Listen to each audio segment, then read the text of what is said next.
Bonjour à tous, j'espère que vous allez bien. Ici François-Xavier Paul, coach, hypnothérapeute et administrateur du blog lesparentspositifs.com.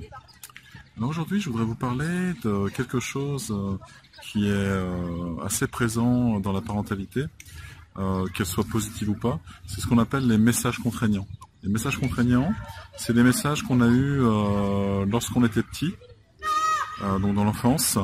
Et c'est des messages qui nous intimaient, nous ordonnaient d'obéir. Donc il y en a plusieurs bien sûr à ce niveau-là.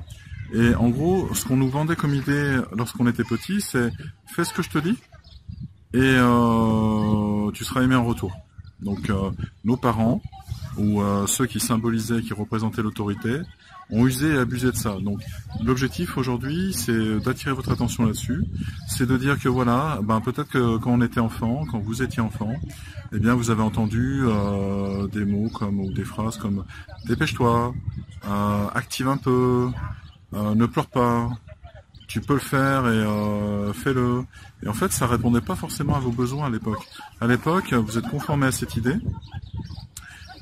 Parce que vous pensiez sincèrement, et puis c'était un petit peu ce qu'on vous vendait, tout simplement, que si vous faisiez ce que votre parent vous demandait, vous seriez aimé en retour. Alors, vous n'avez certainement pas fait ce que vouliez vous, c'est comme ça, mais vous avez seulement fait ce que votre parent vous a intimé de faire.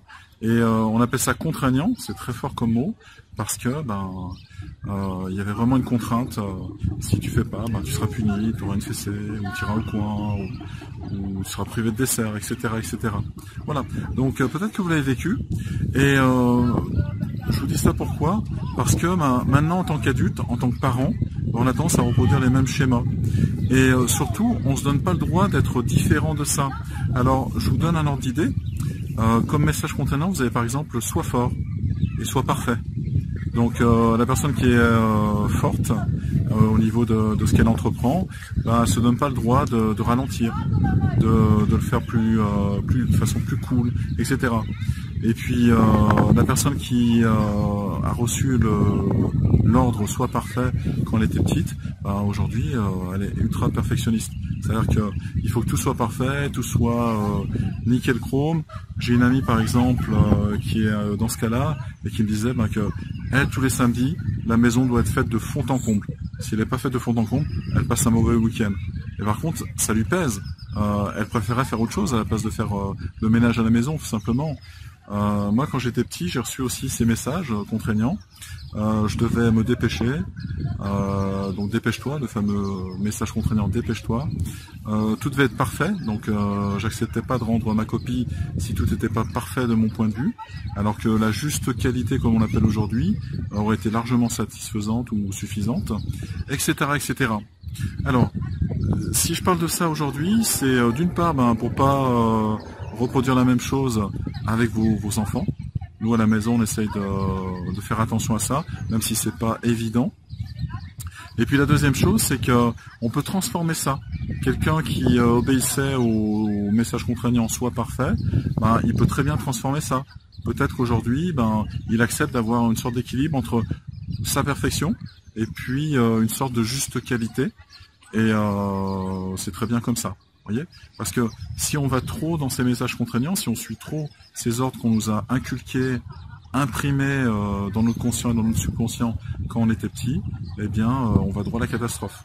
Autour de moi, en ce moment, je suis coach depuis quelques semaines et hypnothérapeute depuis quelques mois. J'ai des personnes dans ma clientèle qui ont reçu les messages sois parfaite ou parfait et sois fort. Et ces gens-là, ces personnes-là, elles sont plein burn-out aujourd'hui. Vous voyez, donc on a le droit à l'erreur, on a le droit de ralentir le rythme, on a le droit de ne pas être parfait, on est des êtres humains. Donc voilà, c'est tout ce que je voulais dire dans cette vidéo. Si vous avez aimé cette vidéo, vous êtes libre de cliquer ici, sur le côté, et de recevoir le guide des parents positifs, les 10 solutions, les 10 secrets pour être encore plus positif dans sa vie. Et puis n'hésitez pas pour nous encourager à liker en cliquant sur le petit le petit doigt juste en dessous. Et puis je vous dis à la prochaine, et d'ici là, ne soyez pas des parents parfaits, ça n'existe pas, mais soyez des parents de plus en plus positifs. À bientôt.